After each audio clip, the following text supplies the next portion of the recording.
you want to hear that story that I have? Please do, yes. Or should we stick to music? Because I have you and I don't want to... I know, but I have another... We can do together, the music and the... Sure, sure. Okay, so this is a story. I'm saying this story, and the person who is the story happened with might be watching now. Just I'm saying, like, he doesn't know I'm sharing it, but maybe he'll know now. Okay. So this story happened in year 2000. I'm gonna match you.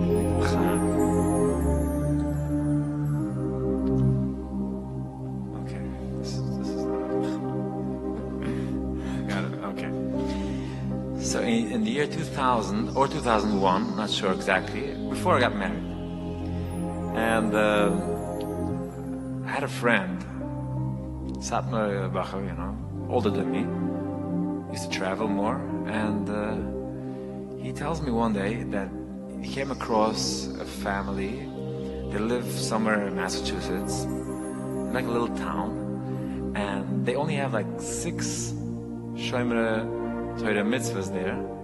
They go to shul, and they walk to shul. Some of them walk for over 2 miles to go to shul to daven together. They're not a minyan, Even though they don't have a minyan. even though they don't have a minyan. They have, you know, I said they had chatzi minyan. They should say chatzi kaddish, right? But they had no minyan. So when we heard that, we decided, you know, Bacher, we were searching for where to go. You know, in our days, a Bacher would go. They would go to a Rebbe, going there, like my mother would say, like, Yoely, it's Afkaidas, got to matter. Where are you going? I don't know who that person, like, where are you going? And I said, Mommy, the rest of our friends are telling their mothers they're going to Tosh. So where do you want me to go? You know, I'm going to the real deal. We're going to be Mashlam Minyan. And from then on, whenever we went, we would go there. It would be their Yom Tov, their Simcha. It would be a training. I think we're just singing and doing our thing.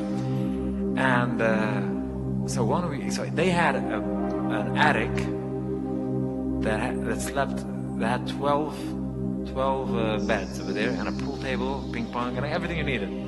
Wow. So we got there and we were like 6, 7, doesn't matter, every week, you know, let's go. Not every week, every time we went. So one time we went, usually we would arrive there like before Shabbos, right before, like 10 minutes before, 20 minutes after the Zman, you know, type of thing. We're like, arrive, okay, Shabbos. So they wouldn't mind because we weren't in the way, you know, like we arrived there, we knew exactly how we went up there, and this one week we arrived there was a little bit earlier. It was like about... By mistake. By mistake. We were like, oh, what are we doing now? We have like about 3-4 hours now. Wow, that's very early. It's a lot. And so my friend says, don't worry, about 20 minutes from here, there's a university called Brandeis University. And you know, we are like university? What? University? We didn't know. Like we're okay. So we're going. You know, it's like a college, it's like a campus, a college. Okay, whatever. You know, you don't understand what I mean, because when you were 13, you were already putting on tefillin on people on the street. That's right. We were like, we were 13. We didn't even know how. You know, we were like focusing on not. Yeah, different. Yeah, okay, sure. So we're there. We get to the college. Now picture that. We're like vestlich tzitzis, you know, outside, like, you know, walnut tzitzis, pious, it was a bunch of 6 chevra storming Brandeis University campus. And naturally we make a scene, you know, without saying a word. People will come over. Hello, we're nice. Hello, yeah. What do you do? Yeah. What do you do? Oh, so we're talking, like, start talking, like, but some of us had a broken English, and the other one didn't know English at all. So we were like, no, we spoke English, but we were like a little bit like, so tell me what's the story, like, talking, like, people came over, someone introduced himself that he's Jewish, and he said, oh, wow, you Jewish? Okay. And then another person says, I'm Jewish, and then he says, what's your name? And he says, I don't remember, like, Stephen, I don't know, some kind of Slowly you're gonna have a minyan. Yeah, so I said, do you have a Hebrew name? He says, I think so. I remember, yeah. Yeah, I remember, Zev. So my friend, naturally, like, he has, you know, these people who have mishigas, whatever they hear, they start singing, you know? So this guy was like, We start singing, Oy Zev, Zev, Yedid Nafshayni. Oy Zev, and we sing along, Zev, Zev, we all sang along, Yedid Nafshayni, and he stands himself, the first time he meets us, 6 people around him singing a song about his name. And he's like, whoa, how did it happen? Did you, like, what? So he wanted to know more about us, or we wanted to know more about him. So he shows us around, introduces us to the Hillel thing and the Brandeis over there. Shows us around, and we get to talk. And he says, you know, I would love to chat, to hang out with you more, because we were already going. We said, we're going for Shabbos here. Listen, if you want to come along, we have enough beds. And he says, seriously? I can go? Yeah. So he hops in, you know, into the minivan, and off we go. We come back there, it's right before Shabbos, and we had a Friday night, singing, davening. That minyan was alive. It took the davening, you know, usually takes like 30 minutes, it took an hour and a half, but everyone was in, it was like in Kippur. It was like singing, singing and dancing and crying, everything. We went from there to the meal, we ate, great time. After the meal we sat outside, sipping beer, papitas, chickpeas, you know, usual Friday night meal. And I was sitting like this, and in between us we're talking Yiddish most of the time, but when he's there, we try to speak in English. So we're embarrassed of our, you know, Perfect English. yeah, we're embarrassed of our, uneducated, you know, we're uneducated. He's like from Brandeis University studying law, and we're like here, and we keep on talking Yiddish. We say, I'm sorry, you know.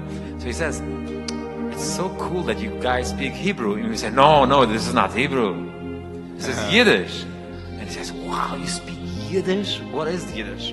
So he said, Yiddish, you know, it's a Jewish language, it's Yiddish, you know. He says, wow, you guys are amazing. So then we start singing a song, you know, whatever, a Hebrew song, a song from Shlomo, whatever. And he says, this is also Yiddish? He says, no. This is, it's like Hebrew. He says, Hebrew? He said, no. He says, ancient Hebrew. One of us knew that the word ancient. This is ancient Hebrew. This is not the Israeli Hebrew. This is ancient. This is from when the Bible was written. This is the ancient Hebrew. And he goes, wow, and you understand it? He said, yeah, we understand it. So this is like, wow, is the Talmud written in that? No, he said, no, the Talmud is written in Aramaic. And he says, you speak Aramaic? He said, we don't speak it, we read it, we write it, we can understand, we communicate. We have words that we use from there, like Adrab, we start talking to each other, and he's like blown away, and he says, you guys are so educated. And we took it as the biggest punchline, and we was like, oh, you're joking, right? He said, no, you guys are really educated. And we look at him, we look at each other like, he's saying something. We're always looking on the outside. Are we educated enough? And, you know, To please somebody else. to please, like who? You look at, you know, what we are, the essence that we need to be educated. So I love that story. And the story is that we had a great Shabbos. He went home. I have a picture at home with all of us having a whole nice class picture, and that's it. But this story I took along with me wherever I went. Whenever I felt I had friends with me that were like, hey, let's you know, and I was once at the Koisel Friday night, and there was a Satmar Chaver of mine, and you know, we don't go to the Koisel. I went to the Koisel. I'm like a little shtickle OTD in this area. I don't know, OT is off the or on the, I don't know, it's O. And I'm there, and there's another guy, my friend, and he's like, I don't feel nothing here. I said, get educated. He said, what do you mean? So I tell him this whole story, him and another few friends. I tell him the story, and along the story, I keep on singing the song. Because throughout the whole Shabbos, we sang, So, and